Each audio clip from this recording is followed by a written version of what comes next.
Student, यदि आप NCERT pattern के सभी वीडियोस देखना चाहते हैं, चाहे वह मैथ, फिजिक्स, केमिस्ट्री कोई भी हो, तो आप हमारे चैनल पर बने रहें सभी वीडियोस देखने के लिए। चलिए शुरू करते हैं। हेलो छात्रों, स्वागत है आपका अपने यूट्यूब चैनल पढ़ाई का कीड़ा में। और प्रिय छात्रों, इस चैनल के माध्यम से आपको इंटरमीडिएट केमिस्ट्री जो भाग 1 के अंतर्गत चैप्टर 6 में जो हमारा चैप्टर 6 है, निष्कर्षण के सिद्धांत और निष्कर्षण के प्रक्रम अर्थात धातुओं का शोधन पढ़ाया जा रहा है। और उस चैप्टर की बेसिक नॉलेज मैं आपको दे चुका हूँ। इससे पिछली वीडियो में आपके लिए तैयार है, आप उसको देखें और समझें अच्छी तरह से। तो आज जो हमारे सिलेबस इंटरमीडिएट के सिलेबस में है वो 4 ही धातुओं का शोधन है जो हमारे इंटरमीडिएट के सिलेबस में आपके लिए दिया गया है। वो 4 धातु कौन कौन सी हैं? Number 1 aluminium, number 2 copper, number 3 zinc और नंबर 4 आयरन। इन 4 धातुओं का निष्कर्षण ही हमें करना है। और प्रिय छात्रों, इन 4 धातुओं के निष्कर्षण में एक सवाल आपका ज़रूर पूछा जाता है और उसकी मार्किंग 6 नंबर होती है, अर्थात लॉन्ग सवाल ही इसमें से पूछा जाता है। ठीक है। और इसके बाद शॉर्ट नोट पूछ लिए जाते हैं, जैसे कि write the short note on प्रगलन, रियोस्टिंग्स, स्मेल्टिंग आदि। और यह पूछ लेगा कि बात्य भट्टी का नामांकित चित्र बनाइए, ऐसे पूछ लेगा सवाल को। यह पूछ लेगा बेसेमर परिवर्तक क्या है, वर्णन कीजिए चित्र सहित, इस तरह से पूछ लेगा। और इसके बाद पूछ लेगा कि आप परावर्तनी भट्टी या मफल भट्टी का डायग्राम बनाइए और यह भट्टी किस प्रकार के प्रक्रम में प्रयुक्त की जाती है, इसका वर्णन कीजिए। तो अगर इस तरह से पूछता है किसी एक भट्टी का वर्णन या चित्र, तो आपका सवाल 4 नंबर का आएगा, 2 नंबर की कोई और चीज़ जोड़ देगा उसमें। और अगर पूरा पूछा जाता है कि कॉपर का निष्कर्षण कीजिए या एल्युमिनियम का निष्कर्षण कीजिए या जिंक का निष्कर्षण कीजिए या फिर आयरन का निष्कर्षण कीजिए, तो आपका क्वेश्चन इस पार्ट से 6 नंबर का बन जाता है। तो छात्रों, टाइम वेस्ट न करते हुए आइए हम सबसे पहला एल्युमिनियम का निष्कर्षण पढ़ाते हैं आपको और अच्छी तरह समझाते हैं। ओके, तो हेडिंग डालिए एल्युमिनियम का निष्कर्षण। हाँ, तो प्यारे छात्रों, निष्कर्षण के इस प्रक्रम में हम सबसे पहले जो निष्कर्षण करेंगे वो एल्युमिनियम धातु को करेंगे। देखिए, निष्कर्षण करने से पहले हमें इन चीज़ों का ज्ञान होना चाहिए कि कोई धातु प्रकृति में किस अवस्था में मिलती है। मैंने आपको लास्ट वीडियो में डिस्कस किया था कि धातुएं हमेशा 2 ही अवस्थाओं में मिलती हैं, नंबर 1 मुक्त अवस्था में और नंबर 2 संयुक्त अवस्था में।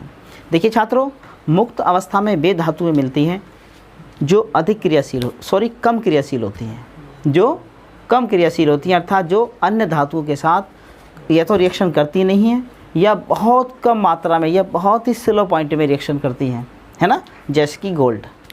क्लियर? गोल्ड हमेशा प्रकृति में मुक्त अवस्था में मिलता है। You understand? इसके बाद धातुएं जो मिलती हैं दूसरे प्रकार की, वो मिलती हैं हमें संयुक्त अवस्था में। किसमें मिलती हैं? संयुक्त का मतलब किसी भी अन्य धातु के साथ ज्वाइंट स्टेट में या कंबाइंड स्टेट में। You understand?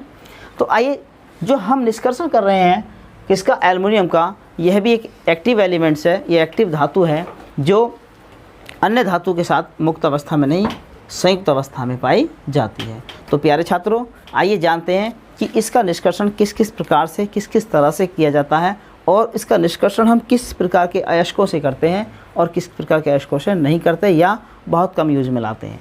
तो आइए जानते हैं। देखिए, सबसे पहले हमें ये पता होना चाहिए कि प्रकृति में कोई धातु या इस इन्वायरमेंट में कोई धातु कितनी मात्रा में या नंबर 1 स्टेट पर मिलती है या नंबर 3 पे मिलती है, नंबर 2 पे मिलती है, नंबर 4 पे, एज यू लाइक, है ना। तो सबसे पहले मैं बता दूं, हमारी इस भूपर्पटी में जो हमारी पृथ्वी की लेयर्स होती है, इस लेयर्स में सबसे ज़्यादा मात्रा में पाई जाने वाली धातु कौन सी है? एल्युमिनियम है। क्लियर? प्रकृति में सबसे ज़्यादा भूपर्पटी में पाई जाने वाली धातु कौन सी है? एल्युमिनियम। एल्युमिनियम नंबर 1 पे आती है, उसके बाद नंबर 2 पे आती है हमारी आयरन। क्या आती है? आयरन। तो डियर स्टूडेंट, देखिए, भूपर्पटी में पाई जाने वाली धातुओं में एल्युमिनियम सर्वाधिक मात्रा में पाई जाती है। क्लियर? यानी सर्वाधिक मात्रा में, यहाँ से एक सवाल पूछ लिया जाता है कि प्रकृति में या भूपर्पटी में सबसे अधिक मात्रा में कौन सी धातु पाई जाती है, तो वो पाई जाती है एल्यूमिनियम। क्लियर? एल्युमिनियम सदैव मुक्त अवस्था में पाई जाती है, मुक्त नहीं संयुक्त, सॉरी, इस अवस्था में संयुक्त,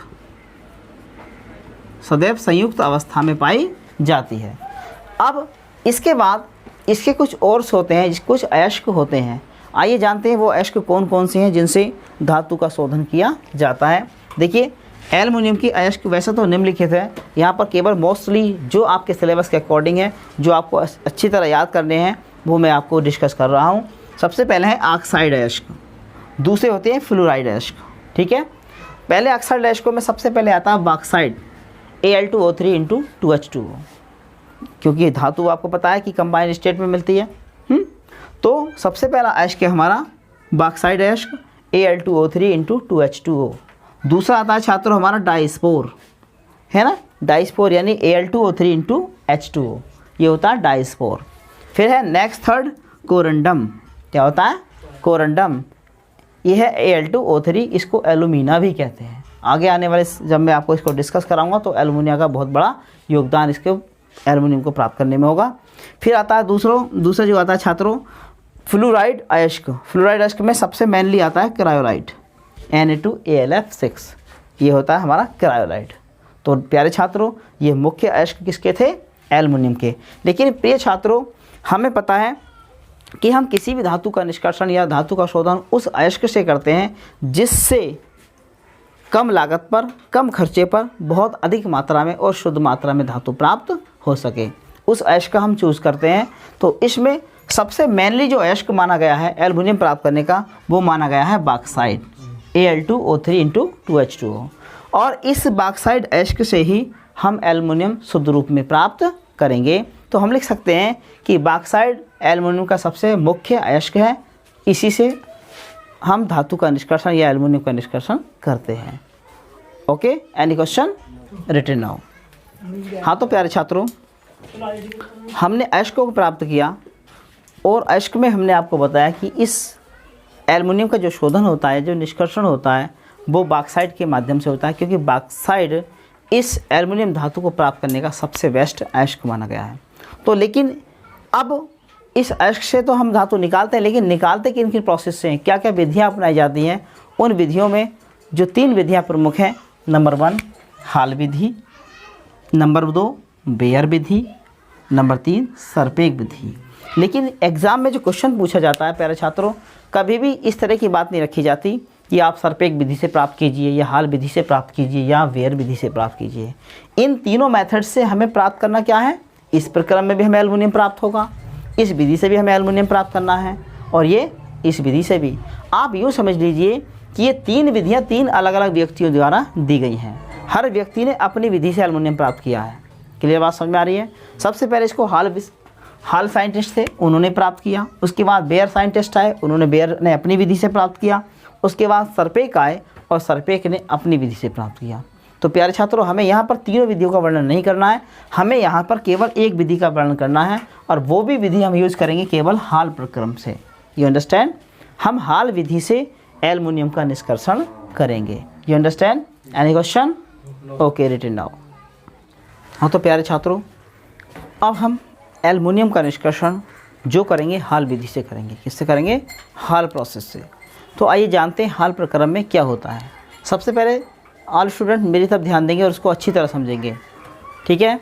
देखिए एल्युमिनियम के निष्कर्षण की हाल विधि, हाल एक साइंटिस्ट थे, उन्होंने अपनी विधि को अपना करके शुद्ध एल्युमिनियम प्राप्त किया था, इसलिए उस विधि को हाल प्रोसेस या हाल विधि के नाम से जाना जाता है। देखिए सबसे पहले इस विधि में होता क्या है आप अच्छी तरह समझेंगे। इस विधि में बॉक्साइड क्या है हमारा Al2O3 × 2H2O, है ना। बॉक्साइड में कार्बोनेट मिलाकर, सोडियम कार्बोनेट का सूत्र होता है Na2CO3, सोडियम कार्बोनेट मिलाकर मिश्रण को गलाया जाता है। अर्थात जब Na2CO3 इसमें मिल जाता है तो मिश्रण पिघल जाता है, अर्थात गल जाता है ना, गलाया जाता है, जिससे बॉक्साइड जो हमारा क्या था, बॉक्साइड क्या था हमारा Al2O3 × 2H2O, sodium Meta aluminate में चेंज हो जाता है। चेंज का मतलब बदल जाता है। कंप्लीट। क्या होता है फिर, जैसे Al2O3 × 2H2O, ये क्या है हमारा बॉक्साइड है। क्या है छात्रों हमारा, ये बॉक्साइड है। समझ में आ रहा है आपको अच्छी तरह से, ये बॉक्साइड है। बॉक्साइड में हमने सोडियम कार्बोनेट मिला दिया। क्या मिला दिया, सोडियम कार्बोनेट। तो रिएक्शन में क्या बना, 2NaAlO2, ठीक है। देखो क्या हुआ, यहाँ पर Na के 2 थे और यहाँ पर एल्युमिनियम के भी 2 थे, तो क्या बन गया 2NaAlO2, ठीक है। तो सोडियम के 2 हैं तो सोडियम के 2 पूरे हैं। एल्युमिनियम कितने हैं हमारे पास, 2 हैं, तो इसकी वजह से एल्युमिनियम के भी 2 हैं।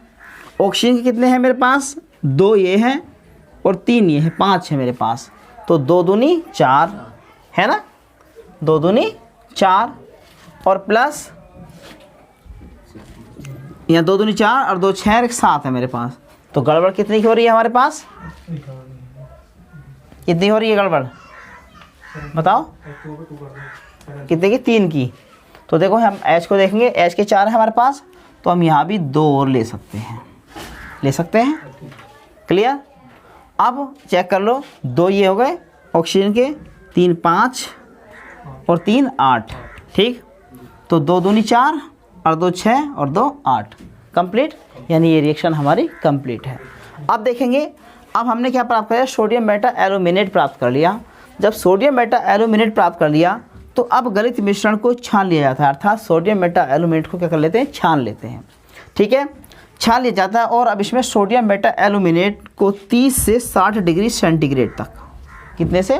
30 से लेकर 60 डिग्री सेंटीग्रेड तक गर्म करके उसमें कार्बन डाइऑक्साइड गैस पास कर दी जाती है, अर्थात CO2 गैस प्रवाहित की जाती है और एल्युमिनियम हाइड्रोक्साइड बनता है। कैसे बनता है? देखिए, ये क्या था? Sodium Meta, clear? Sodium Meta aluminate था हमारा ये। इसमें हमने क्या करा? कार्बन डाइऑक्साइड गैस पास की और इसका विलयन बनाया और विलयन में क्या बना? एल्युमिनियम हाइड्रोक्साइड बना। क्या बना? एल्युमिनियम हाइड्रोक्साइड, यानी 2AlOH का होल ट्वाइस बन गया।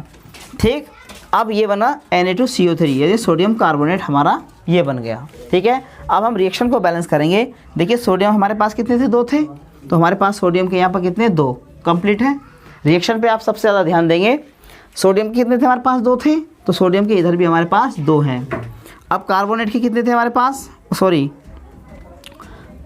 एल्युमिनियम कितने हैं हमारे पास? 2 हैं, तो एल्युमिनियम के कहीं ना कहीं 2 होंगे हमारे पास, ये कंप्लीट है। ठीक, अब ऑक्सीजन के चेक कर लो, ऑक्सीजन के 2 ये हैं, 2 ये हैं और 1 5। ऑक्सीजन कितने हैं हमारे पास? 5। इधर देखते हैं कितने हैं? 2 दूनी 4, 4 तो ऑक्सीजन के हो गए, 4 और 3 7। तो गड़बड़ कितनी पड़ रही है? अगर मान लीजिए मैं यहाँ 3 ले लूँ, क्या ले लूँ?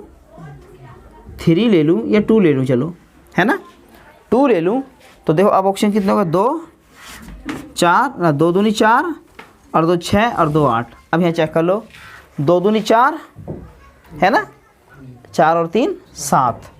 अभी भी कहीं ना कहीं गड़बड़ है, कि अनबैलेंस है ना। तो देखो, 2 दूनी 4 और 2 6, 6 और 2 8, कितने हो गए? 2 दूनी 4 और 3 7। और क्या निकल सकता है इसमें से? देखो, और हाइड्रोजन की चेक कर लो पहले। हाइड्रोजन कितने हमारे पास? 4 हैं, तो 2 दूनी 4 पूरे हैं। ठीक है, और क्या बचती है? कार्बन कितने हमारे पास? 1 था, तो कार्बन हमारे पास पूरा है। ठीक, तो एक सापेक्ष में निकाल दो, काय में निकाल दो? O सापेक्ष, एक ऑक्सीजन सापेक्ष में चली जाएगी यहाँ पर और ये इस तरह रिएक्शन बैलेंस हो जाएगी। क्लियर? कोई दिक्कत? Any question? उतार लीजिए। हाँ, तो बच्चों, इसके बाद जो हमारा एल्युमिनियम हाइड्रोक्साइड प्राप्त होता है,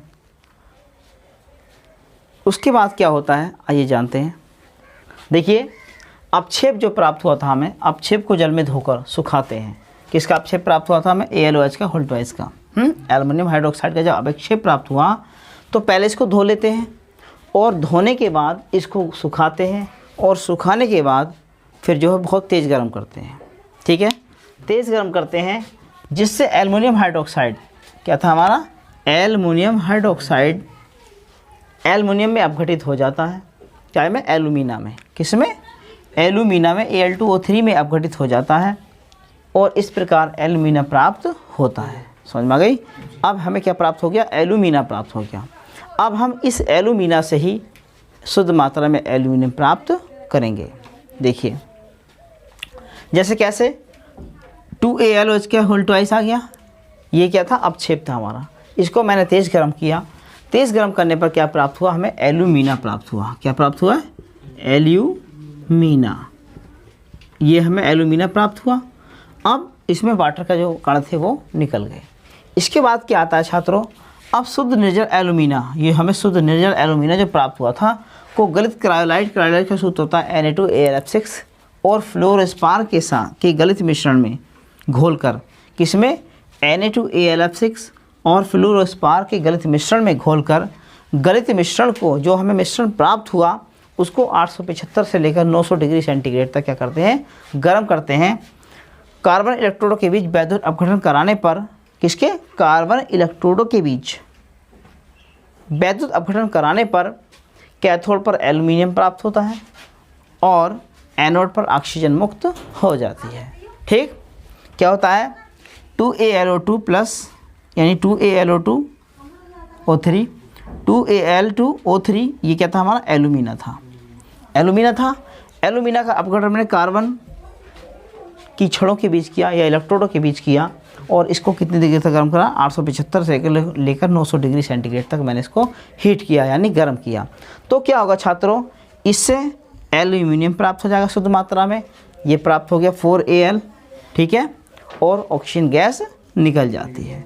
तो इस प्रकार से इस टॉपिक के माध्यम से या इस सारे प्रोसेस के माध्यम से हमें बॉक्साइट से शुद्ध एल्युमिनियम की प्राप्ति हो जाती है। ठीक है, तो प्रिय छात्रों, इसके बाद हमसे पूछा जाता है कि इसके उपयोग क्या है, एल्युमिनियम के उपयोग। अगर मैं एल्युमिनियम के उपयोग की बात करूं तो देखो, नंबर 1 तार बनाने में, समझ में आ गई? सिक्के बनाने में, बर्तन बनाने में, है ना, और कभी कभी यहाँ इसका उपयोग मूर्तियाँ बनाने में भी हो जाता है। क्या बात समझ में आ गई? सबसे पहले इसका उपयोग बर्तन बनाने में या पहले तार बनाने में, बर्तन बनाने में, सिक्के बनाने में, मूर्तियाँ बनाने में। क्या बात समझ में आ रही है? तो ये इसके एल्युमिनियम के उपयोग होते हैं। तो प्रिय छात्रों, डियर स्टूडेंट्स, ये था हमारा एल्युमिनियम का निष्कर्षण। किस तत्व से कराया था हमने? बॉक्साइट से, Al2O3 × 2H2O से। ठीक है, okay, any question? Written now. हाँ तो प्यारे छात्रों, एल्युमिनियम के इस निष्कर्षण के साथ मिलते हैं लास्ट वीडियो में, जो हमारा नेक्स्ट वीडियो आएगा और इस चैप्टर का लास्ट वीडियो होगा। तो प्यारे छात्रों, इस चैप्टर को या इस टॉपिक को आपने अच्छी तरह एक्सेप्ट किया होगा, आत्मसात किया होगा, और मुझे आशा है कि आपको ये वीडियो पसंद आएगी।